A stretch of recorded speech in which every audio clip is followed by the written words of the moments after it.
마태복음 2장 1절부터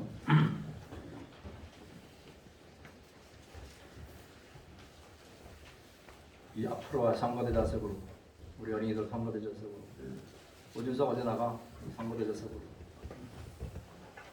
박용주 서성거리지 말고 빨리 상고대자석 합니다. 마태복음 2장 1절로 10절입니다. 2021년도 12월 25일 성탄절에 은혜 받을 말씀은 마태복음 2장 1절부터 12절에 있는 말씀입니다. 봉독해 드리겠습니다. 헤롯 왕 때에 예수께서 유대 베들레헴에서 나심에 동방으로부터 박사들이 예루살렘에 이르러 말하되 유대인의 왕으로 나신 이가 어디 계시냐? 우리가 동방에서 그의 별을 보고 그에게 경배하러 왔노라 하니 헤롯 왕과 온 예루살렘이 듣고 소동한지라. 왕이 모든 대제사장과 백성의 서기관들을 모아 그리스도가 어디서 나겠느냐 물으니 이르되 유대 베들레헴이오니 이는 선지자로 이렇게 기록된 바 또 유대 땅 베들레헴아 너는 유대 고을 중에서 가장 작지 아니하도다. 네게서 한 다스리는 자가 나와서 내 백성 이스라엘의 목자가 되리라 하였음이니이다. 이에 헤롯이 가만히 박사들을 불러 별이 나타날 때를 자세히 묻고 베들레헴으로 보내며 이르되 가서 아기에 대하여 자세히 알아보고 찾거든 내게 구하여 나도 가서 그에게 경배하게 하라. 박사들이 왕의 말을 듣고 갈새 동방에서 보던 그 별이 문득 앞서 인도하여 가다가 아기 있는 곳 위에 머물러 서 있는지라. 그들이 별을 보고 매우 크게 기뻐하고 기뻐하더라. 집에 들어가 아기와 그의 어머니 마리아가 함께 있는 것을 보고 엎드려 아기께 경배하고 보호의 합을 열어 황금과 유향과 몰약을 예물로 드리니라. 그들은 꿈에 헤롯에게로 돌아가지 말라 지시하심을 받아 다른 길로 고국에 돌아가니라. 아멘.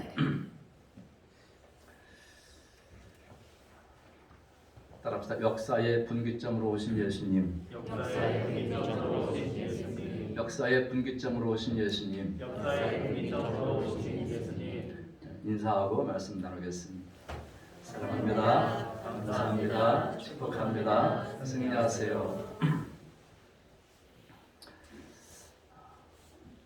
성탄절을 맞이하신 성도 여러분에게 성탄의 기쁨과 평강 또 하나님의 은혜와 축복이 함께 하시기를 주님의 이름으로 축원합니다. 아멘. 코로나로 인해서 올해도 또 쓸쓸하게 성탄절을 보내야 하는 그런 마음이 혹시라도 무겁기도 하고 아마 여러분들도 저와 같은 마음이라고 생각이 됩니다. 우리가 어릴 때 이 성탄절의 추억을 생각해 보면 여러 가지가 있겠죠. 우선 성탄절이 다가오게 되면 산에 올라가서 소나무 베어서 성탄트리 세우고 이불섬 갖다가 문 이렇게 붙이고 그리고 화이트 크리스마스를 아주 몹시 기다렸지 않습니까? 의자도 없는 그런 시골 예배당에서 성극하고 주인공은 아니지만 같이 성극할 수 있다는 게 얼마나 기뻤습니까? 또 맛있는 과자가 그렇게 많지 않아서 그죠? 난로에 그 장작 난로에 고구마 구워 먹고 또 선물 교환하고 밤새도록 이렇게 같이 놀던 그런 일들. 또 새벽이면 그 어둠에 잠긴 시골집을 찾아다니면서 뭐 고성방과 뭐 수면방에 뭐 상관없이 그냥 기쁘다 고조스럽게 크게 불렀던 그런 때가 있지 않았습니까? 어릴 때 교회 다니신 분들은 아마 다 제가 말씀드린 이것에 다 공감하실 줄로 믿습니다.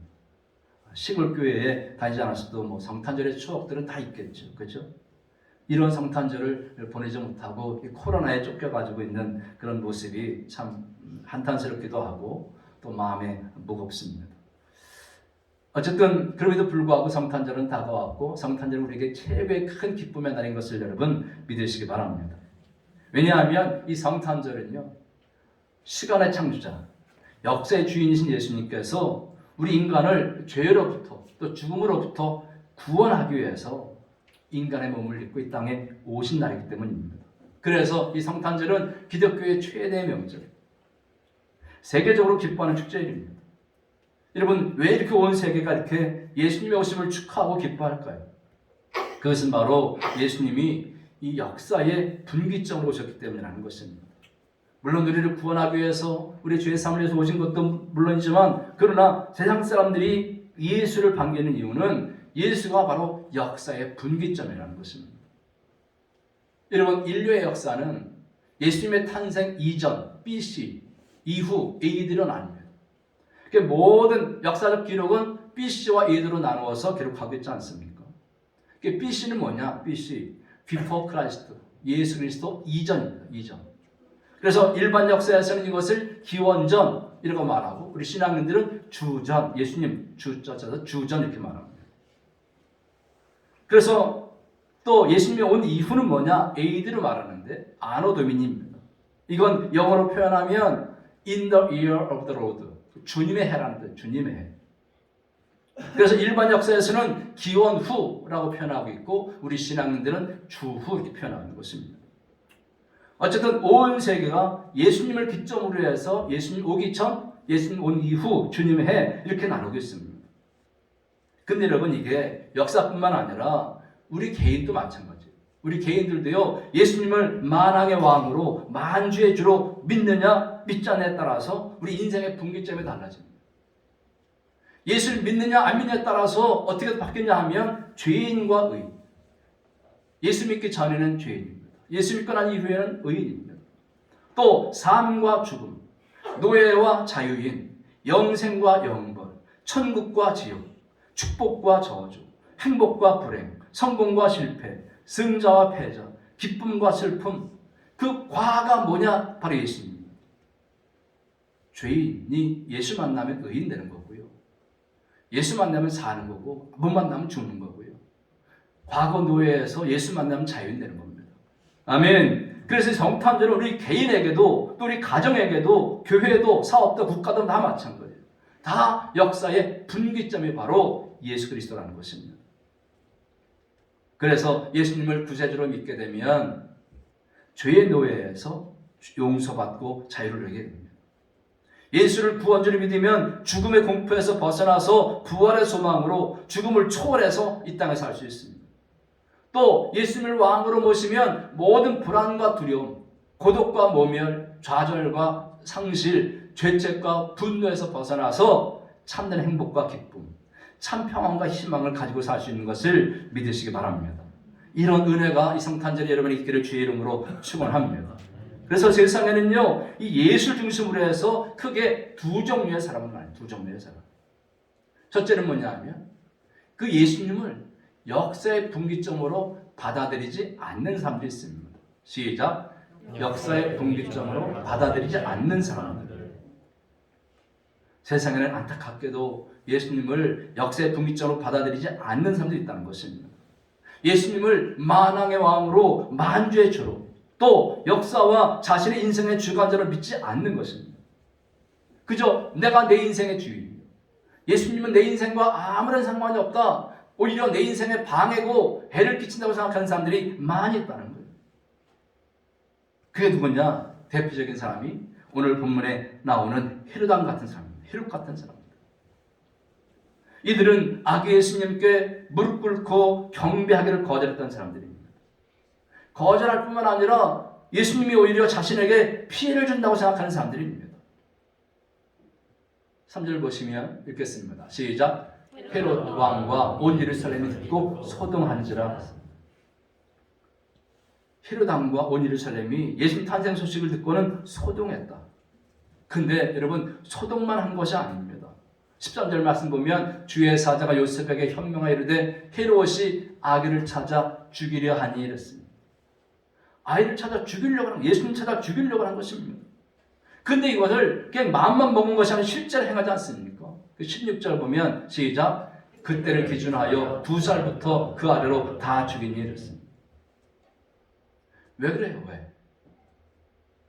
예수님을 역사의 분기점으로 오신 만왕의 왕으로, 만주의 주로, 또 자신의 구원주로 믿지 않고 오히려 자신의 왕권에, 자기의 권위에 위협을 주는 경쟁자로 생각하기 때문입니다. 자기 왕권을 뺏길까 봐 염려하기 때문입니다. 우리 세계 여러 나라에서 이 오징어 게임이라는 것 때문에 이제 큰 이슈가 되지 않습니까? 근데 여러분, 사실 노이만이라는 사람이 게임 이론이라는 책을 썼는데, 게임 이론. 여기 보면은 이익이 상반된 그런 경쟁자들의 승리하기 위해서 써먹는 그런 게임 이론이 나옵니다. 그 게임 이론 중에 뭐가 나오냐면 백워드 인덕션이라는 게 나오는데 이게 뭐냐면 어떤 결정을 할 때 현재에서 미래 순으로 현재에서 미래를 이렇게 차근차근 어떤 결정을 하는 게 나가는 게 아니고 뒤에서부터 하는 거예요. 미래에서부터. 미래의 상대방의 행동을 미리 예측한 다음에 현재 자신의 행동을 선택하는 역순의 사고 방법입니다. 오징어 게임에도 이런 게 나옵니다. 그래서 이 게임 상황에는 세 가지 구성 요소가 있죠. 첫째는 게임에 참가자들이 있습니다. 플레이어, 참가자들. 그리고 두 번째 뭡니까? 그 참가자들의 전략이 나와요. 전략. 그리고 세 번째는 게임이 끝나게 되면 그 참가자들이 획득하는 보상, 이득이 나옵니다. 이득. 자, 그래서 이 게임에 이기려면 어떻게 하느냐? 이기려면 세 가지 방법이 있습니다. 첫째 뭐냐면 게임 상대자를 제거해 버리는 거죠. 오징어 게임 보신 분들은 생각하면 돼요. 게임 상대자를 제거해 버리는 거예요.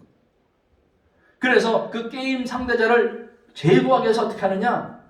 바로 상대의 약점이라든지 도덕성이라든지 이거를 드러내서 매도하는 겁니다. 요즘 정치인들 히로처럼 자기 마음대로 무력을 통해서 제거할 수 없으니까 법이라는 것을 통해서 상대를 고소하고 또 합법적으로 주의를 만들어서 제거해버립니다. 법치주의, 법률주의 그런 게 있지 않습니까? 근데 이 법치주의와 법률주의 이건 엄연히 다른 용어입니다. 법치주의는 국민에게 법을 지켜야 하는 것이 아니고요. 권력자가 헌법과 법률에 따라서 나라를 운영하고 통치하는 것이 법치주의입니다. 즉 모든 권력은 법에서 나오고 법에 따라 행사되고 또 법 앞에 모든 사람과 평등하게 법이 적용되어야 됩니다. 헌법은 법 앞에 평등한 거 아니겠습니까? 그래서 이 법은 상식의 최소한이라고 말합니다. 근데 이 법률주의는 다른 법률주의는 법에 따라서 정책과 제도 따위를 만들거나 시행해야 한다는 그런 입장입니다만은 법을 절대시합니다. 법을 최고로 해서 자신의 편리에 따라서 임의로 상대를 제거하는 도구로 법을 사용하는 것을 법률주의라고 합니다. 여러분 얼마나 많은 법을 만들어냈습니까? 주택 잡는다고 해서 얼마나 많은 법을 만들어냈어요. 근데 그거 가지고 주택이 잡힙니까? 결국은 법률주의가 나라를 망치는 거예요. 법치주의가 돼서 헌법적 가치 속에서 우리가 살아야 되는데 게임을 해야 되는데 그러지 않고 법률주의를 하다 보니까 나라가 망하는 거예요. 오늘 성경에 나온 사전에 나온 대제사장과 서기관들 같은 사람이 바로 그렇습니다. 자, 두 번째 뭐냐면 이데올로기 사용, 이데올로기. 상대방을 갖다가 너 공산주의지, 빨갱이지, 뭘거나 너 좌파지, 너 우파지, 뭐라 세워서 하는. 그리고 세 번째는 뭐냐면 친한 사람, 같은 부류로 다 같이 올무에 묶어버리는 거예요. 같은 부류라고 묶어버리는 거예요. 같은 편이라고. 그래서 한꺼번에 다 없애버리는 거죠. 이게 바로 게임 상대자를 제거해버리는 방법입니다. 두 번째 뭐가 있느냐? 게임 법칙을 바꾸는 거예요. 쉽게 여러분들이 이해하기 쉽게 해서 갑자기 선거법을 바꾼다든지 선거인수를 늘린다든지 그러는 거예요. 그죠? 자기에게 유리하면은 선거 나이를 18세로 낮추고 17세로 낮추고 자꾸 그래서 선거인수를 늘리는 거예요. 자기에게 유리한 수가 많은 그런 자꾸 낮추는 거예요. 공직에서 사퇴하고 선거에 출마하는 기간을 늘린다든가 그래가지고 출마 못하게 하고 그러려고 그러지 않았습니까? 게임의 법칙을 갑자기 바꾸는 거예요. 세 번째 뭐냐면 세 번째는요. 이 게임의 기대를 0으로 만들어버리는 거예요. 정치적 목적을 위해서 사실을 왜곡해버리거나 또 지지도 제로를 만들어버리는 거예요. 그래서 관심이 없게 하는 거죠. 아유 이재명이도 그렇고 윤석열도 그렇고 에이 이번 대통령은 땡이야. 난 관심도 없어. 니네 마음대로 해. 그리고 뉴스도 안 보고 그런 사람이 있어요. 이게 바로 기대 제로예요. 기대 제로. 그래서 선후 상관 인간관계를 교묘하게 이용해가지고 상대방으로 하여금 유권자들로 하여금 기대 제로. 쟤는 관심도 갖지 마라. 기대 제로를 만드는 겁니다. 그래서 이렇게 자신들의 목적을 위해서 게임을 이용하는 거예요. 근데 여러분 이게 그냥 정체사만 하면 좋겠는데 이걸 갖다가 교회에다가도 적용하는 거예요. 성탄절이 되면 성탄절의 의미나 아기 예수를 소개하거나 그런 거 얼마나 좋겠어요. 근데 언론을 통해서 성탄절이 됐는데 성탄절의 의미를 부각시키는 것이 아니라 일부 기독교인들의 부도덕한 행위를 전부 부각시켜가지고 기독교에 대해서, 예수님에 대해서 관심 제로를 만들어 놓는 거예요. 보세요. 뉴스에 아기 예수에 대해서 성탄절에서 나오는 거 봤어요? 안 나오잖아요. 제로를, 관심 제로를 만들어 버리는 거예요.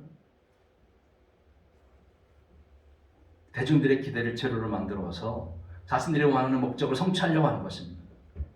어쨌든 이렇게 게임 이론에 충실해서 예수님을 죽이려고 했던 헤롯, 이 사람이 어떤 사람입니까? 헤롯. 이 헤롯은요, 에돔 사람이에요. 권력을 돈 주고 산 사람이에요. 돈 주고 산 사람. 근데 이 사람이요, 유대인의 환심을 사기 위해서 예루살렘 성전을 건축했어요. 성전을 건축해놓고는 제사장 가문인 하스모니아 가문에 속한 사람들을 다 모조리 죽여버렸습니다. 성전을 잘 지어놓고 제사장을 죽이는 그런 아주 이중적인 행태를 한 사람이고, 10명의 아내를 건너렸는데 첫째 부인의 아들, 장자죠. 또 둘째 부인의 두 아들, 장자 둘째 아들을, 자기 권력을 이어받을 사람들을, 아들들을 다 죽여버린 거예요. 장모를 처형하고 자기 권력을 유지하기 위해서 이런 사람입니다. 그야말로 헤롯은요, 그 어떤 인간보다도 부도덕한 인간이에요. 그런데 그런 헤롯에게 동방박사들이 와가지고 왕으로 나신 이가 어디 있습니까? 라고 찾으니까 눈이 뒤집히는 거예요. 그죠? 예수님을 왕으로 인정할 수가 없는 겁니다. 거기다가 붙어있는 이 서기관과 바리새인들은 어떻습니까? 이들은 어영학자들이에요. 권력에 빌붙어서 허위의식을 만들어내는 사람들입니다. 성경에 대한 지식은 있었지만 성경에 예언한 예수님을 구세주로 믿지 않는 사람들입니다.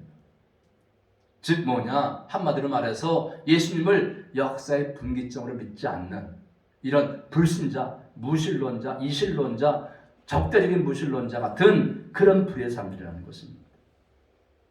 여러분, 이런 사람들이 자꾸만 예수에 대해서 관심 갖지 못하게 하고 기대체로를 만들고 게임을 통해서 자꾸만 기독교를 박해하고 그러는 게 예수님의 역사에 인정하지 않는 사람들이 행하는 일들인 것입니다. 자, 그렇다면 두 번째로 예수님을 역사의 분기점으로 받아들이는 사람은 어떠냐? 시작. 역사의 분기점으로 받아들이는 사람들. 이 사람은 어떠냐는 것이죠. 이런 사람들은 예수님의 탄생, 성탄을 어떻게 맞이합니까? 이들은요, 주님의 탄생을 기뻐합니다. 여러분 동방박사들 보십시오. 10절 말씀 보시면 시작. 그들이 별을 보고 매우 크게 기뻐하고 기뻐하더라 그랬습니다.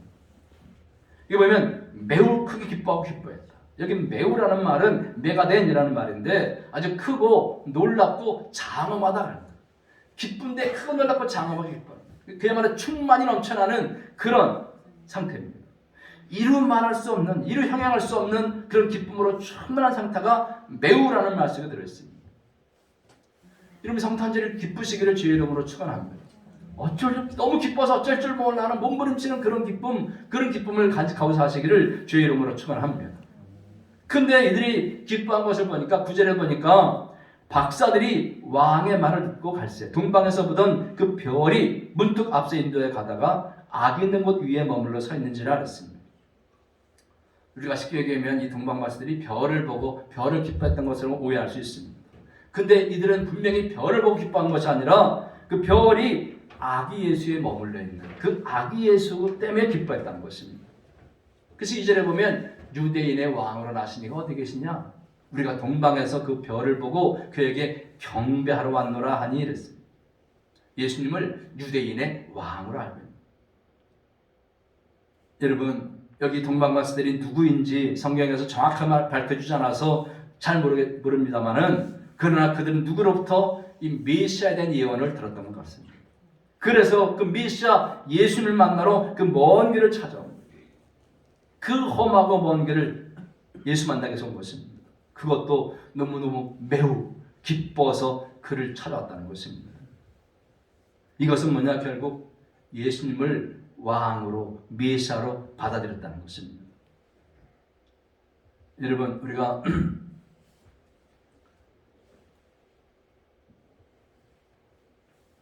이 성탄절은요 우리 예수님이 우리의 구주시라는 사실을 믿는 것입니다.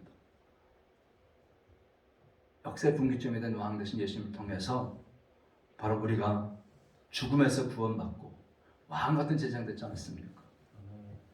죄를 용서받고 참 자연이 됐습니다. 믿음으로 세상을 이기는 사람이 됐고요. 불안감, 모멸감, 고립감, 좌절감, 그리고 상실감, 죄책감에서 벗어나서 주님과 함께 기쁘게 사는 사람이 된 것입니다. 할렐루야. 여러분, 이 사실이 얼마나 기쁩니까?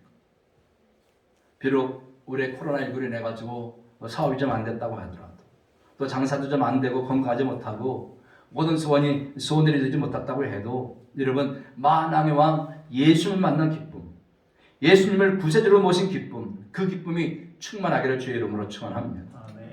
오늘 동방 박사들이 그 별을 보고 기뻐한 것은 바로 약속의 말씀을 믿고 미세를 대망하는 믿음을 가지고 있었기 때문에, 기다렸기 때문에 기뻐할 수 있던 것입니다.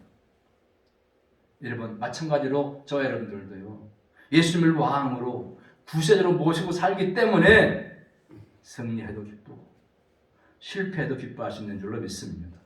또 병들어도 기쁘고 건강해도 기뻐할 수 있는 줄로 믿습니다. 비록 감옥에 가도 핍박을 받아도 기뻐할 수 있는 기쁨이 바로 예수님이 우리의 왕이시요 구세주이기 때문인 것입니다. 단순히 그냥 육신적인 기쁨이 아니라 영혼의 기쁨입니다. 외적인 기쁨이 아니라 내적인 기쁨입니다. 맑은 날이나 흐린 날이나 언제든 기뻐할 수 있는 기쁨입니다. 또 일시적인 기쁨이 아니라 영원한 기쁨입니다. 죽음을 이기고 승리하신 예수를 만난 그 기쁨, 이 기쁨은요, 죽음도 빼앗아가지 못하는 기쁨인 줄로 믿으시기 바랍니다. 오늘 이 성탄절을 맞아서 예수님으로 이 기쁨을 회복하시기를 주의 이름으로 축원합니다. 그동안에 괴로웠던 것, 슬프고 고달팠던 것 다 십자가에 묻어버리고 신망의 메시아, 그 기쁨을 주시기 오신 그 예수님을 바라보면서 기쁨을 회복하는 성탄절이 될 줄로 믿습니다. 왜냐하면 우리 주님께서 세상 끝날까지 우리와 함께 하십니다. 여러분, 우리가 기쁜 이유는 예수께서 우리에게 임마누엘 하나님 때문에 기뻐하시는 것입니다. 또 주께서 우리의 사정을 다 아시고 선한 길로 인도해 주시기 때문입니다. 그리고 우리의 기도를 들어주시기 때문입니다. 모두가 다 떠난다고 해도 우리 주님만은 나를 지켜주시고 영원토록 함께 하시는 임마누엘 주님인 것을 여러분 믿으시기를 주의 이름으로 축원드립니다. 자, 두 번째, 예수님을 역사의 분기점으로 인정하는 받아들이는 사람은 어떠냐? 바로 예수님을 경배한다. 시작. 예수님을 경배한다. 그렇습니다. 그들은 예수님을 진정 메시아로 경배했습니다. 2절 말씀 보니까 유대인의 왕으로 나신 이가 어디 계시냐? 우리가 동방에서 그 별을 보고 그에게 뭐하러? 경배하러 왔다. 경배하러 왔다. 동방 박사들이 예수님을 찾은 이유는 메시아를 만나서 경배하기 위해서. 여러분, 크리스마스가 뭐예요? 그리스도 미사입니다. 그리스도 미사. 그리스도께 경배하는 날이라는 거예요. 지금 성탄절은 산타크로스 날이 아닙니다. 성탄 누구의 날이라고? 오단비? 예수님의 날. 예수님의 날. 예수님이 주인공. 근데 여러분, 현대인들은 점점 이 성탄절에서 예수 지우기를 시도합니다. 예수님 이름 지우기. 인권이란 말로 성탄절을 차별금지법을 통해서 막으려고 합니다. 젊은이들은 크리스마스는 이제 구시대 문화라고 생각합니다. 오히려 빼빼로데이, 사탕데이, 할로윈데이, 그런 데이를 더 좋아합니다. 술 먹고 즐기는 걸 더 좋아합니다. 공연계에서 코로나 때문에도 있습니다만은 크리스마스를 주제로 한 콘서트나 뮤지컬이 자꾸 사라지고 있습니다. 시청 앞에 성탄 트리가 특정 종교의 상징들이라고 해가지고 철괴된다고 비난을 막 넣어가지고 점점 줄어들고 있습니다. 기독교 안티들이 인권이라는 명목으로 예수님 지우기를 시도하겠다는 것입니다. 그래서 종교적 태가 드러나는 메리 크리스마스 대신에 해피 홀리데이 이런 말들을 쓰고 있다는 거예요. 근데 여러분, 예수님 없는 성탄절이 무슨 의미가 있겠어요? 성탄절은 우리의 왕이 되시고 우리의 구세주가 되시는 예수님께 경배하는 날인 것을 믿으시기 바랍니다. 여러분 보세요. 예수께 경배하러 온 동방박사들의 그 지위에 비하면 예수님은 그 초라한 마국간의 말구 위에 태어나셨습니다. 근데 이 동방박사들은요, 그들의 신분에 차이 없이 그 예수님을 겸손하게 경배했습니다. 거기다가 자신이 가진 것, 황금, 유향, 모략 다 드렸습니다. 조금 배웠다고, 조금 가졌다고 예수님 무시하지 않았습니다. 자신의 지위 때문에 주님께 가는데 방해가 되지 않았습니다. 이렇게 하나님을 예배하는 자들은 찾으시고 예배를 기쁘게 받으시는데 인생이 하나님이 기뻐하신 산짓을 드리는 삶이 되어야 될 줄로 믿습니다. 근데 헤롯은, 여기 나오는 대제사장과 서기관들은 주신 것 가지고 경배하지 못했습니다. 주님을 기뻐하는 기쁨을 필수적으로 하나님께 경배해야 되는데 그러지 못했다는 것입니다. 왕 되신 예수님으로 기뻐하는 사람은 왕 되신 예수님께 예배로, 경배로 그 기쁨을 표현하고 있는 것입니다. 여러분처럼 이렇게 코로나가 기승을 부리는데도 불구하고 마스크 나와서 그 주님을 경배하는 이것이 바로 진정 예수님을 역사의 분기점으로 믿는 성도들의 올바른 모습인 것을 믿으시기 바랍니다. 아멘. 자, 세 번째는 어떠냐? 세 번째는요, 예수님께 황금과 유향과 모략을 드렸답니다. 11절에 보니까 악인께 경배하고 보배함을 열어 황금과 유향과 몰락을 예물로 드리니라 했습니다. 늘 말씀드리지만 이 황금과 유향과 몰락은 당시에는 제일 귀한 것이고 가장 값진 것입니다. 이 예물의 의미, 여러 번 말씀드려서 아시겠습니다만은 황금은 왕에게 드리는 예물. 이게 뭐냐? 예수님은 만왕의 왕이시라는 것을 보여주고 있는 것입니다. 유향은 하나님께 드리는 예물입니다. 이건 예수님의 신성, 예수님이 하나님이라는 것을 보여주는 예물입니다. 그리고 몰락은 썩지 않게 하는 약품입니다. 예수님의 그 속죄의 죽음과 부활을 예고한 것이 바로 이 몰락입니다. 여러분, 이 예물들은 마국간에 갓 태어난 아이에게 맞지 않는다고 생각할 수 있습니다.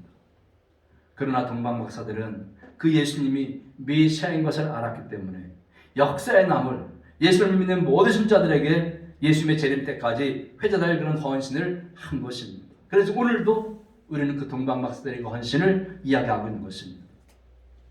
여러분, 우리에게 무엇이든지 간에 우리에게 건강이 있으면 건강으로, 또 지식이 있으면 지식으로, 명예가 있으면 명예로, 권력이 있으면 권력으로, 재물이 있으면 재물로 그리스도께 드리는 삶을 살아야 될 줄로 믿습니다. 그 삶이 우리 인생을 기쁘게 하는 방법이에요. 우리가 주님께 드리는 기쁨이야말로 그 누구도 빼앗아갈 수 없는 주님이 주시는 기쁨입니다. 이것은 일시적인 기쁨이 아니에요. 내 생이 다할 때까지 누릴 수 있는 기쁨입니다. 이것이 바로 예수님 만난 기쁨을 계속적으로 간직할 수 있는 비법인 것입니다. 그래서 진정한 신앙인은 헌신의 기쁨을 아는 사람이에요. 여러분들 올해 이 헌신의 기쁨을 누리시기를 주의 이름으로 축원드립니다. 자, 마지막 네 번째로 역사의 분기점으로 신 예수님을 믿는 사람들은 어떠냐? 네 번째는 예수님의 말씀에 따라 살았다. 시작. 예수님의 말씀에 따라 살았다. 그렇습니다. 12절 읽겠습니다. 시작. 그들은 꿈에 헤롯에게로 돌아가지 말라 지시하심을 받아 다른 길로 고기에 돌아가니라. 아멘. 꿈에 헤롯에게 돌아가지 말라 하니까 그대로 합니다. 8절 보시면 헤롯이 뭐라고 부탁했어요? 악에 대해서 자세히 알아보고 찾거든 내게 구하여 나도 가서 그에게 경배하게 하라 했습니다. 꼭 알려달라고 부탁한 것입니다. 만약에 이 동방박사들이 헤롯에게 가서 알려줬다면 어쩌면 많은 이익을 얻을 수도 있었을 것입니다. 뭐 호화로운 잔치에 참여한다든지, 아니면 상급을 받는다든지, 아니면 고향으로 돌아갈 때에 뭐 좋은 교통수단을 뭐 얻어가지고 귀국할 수 있었을 것입니다. 그러나 동방박사들은 세상의 왕이 아니라 영적인 왕을 따랐습니다. 말씀이 가라는 대로 가고 멈추라는 데서 멈췄다는 것입니다. 이익이 없고 편리가 없고 인간적인 기쁨이 없다 하더라도 말씀 붙잡고 묵묵하게 그 말씀을 따라갔다는 것입니다.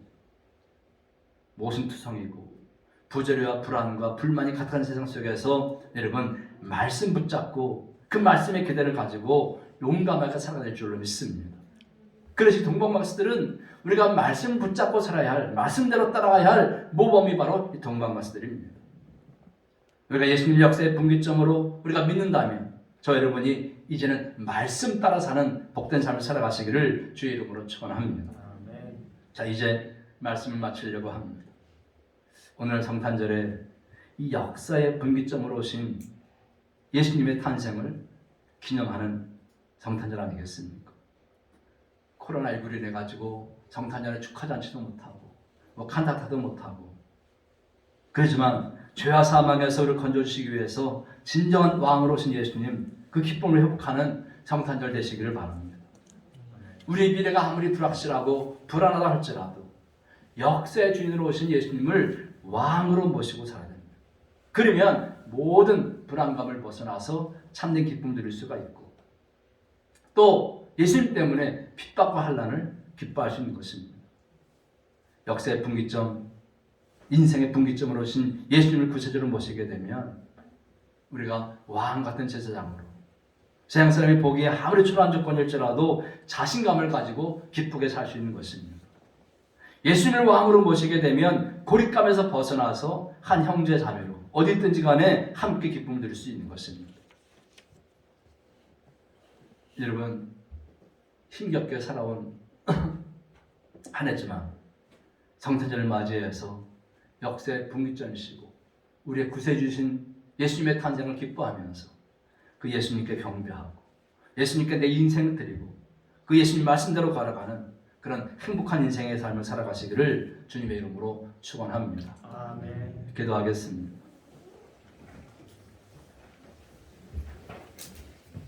사랑과 은혜가 충만하신 아버지 하나님, 오늘 우리를 구원하시기 위해서 아기 몸으로 오신 주님을 축하하는 성탄절을 맞아서 주님께 경배드리게 하심을 진실로 감사드립니다. 우리 주님을 우리들의 죄와 죽음을 해결하시려고 오셔서 역사의 분기점이 되셨습니다. 세상에는 예수님 중심으로 크게 두 종류의 사람이 있는데, 예수님 역사의 분기점을 받아들이지 않는 사람과 받아들이는 사람입니다. 아버지 하나님, 우리가 예수님 역사의 분기점을 받아들이게 하신 거 진실로 감사드립니다. 그래 동방마술처럼 주님의 탄생을 기뻐하고 경배하고 또 예물 드리게 하심을 감사드리고 또 말씀 따라 살게 된 것 진실로 감사드립니다. 아버지 하나님, 올해의 이 성탄절이 우리의 인생에 있어서 가장 중요한 성탄절이 되게 하시고 그동안의 모든 불안감과 모멸감과 고립감, 좌절감, 상실감, 죄책감으로부터 벗어나서 참된 기쁨을 누리고 완전 자유의 삶을 살아갈 수 있는 승리의 삶을 살아갈 수 있도록 역사하시고 인도해 주시옵소서. 우리를 구원하기 위해서 말구 위에 하기로 오신 우리 구주 예수 그리스도의 이름으로 감사하며 간절히 기도드리옵나이다. 아멘.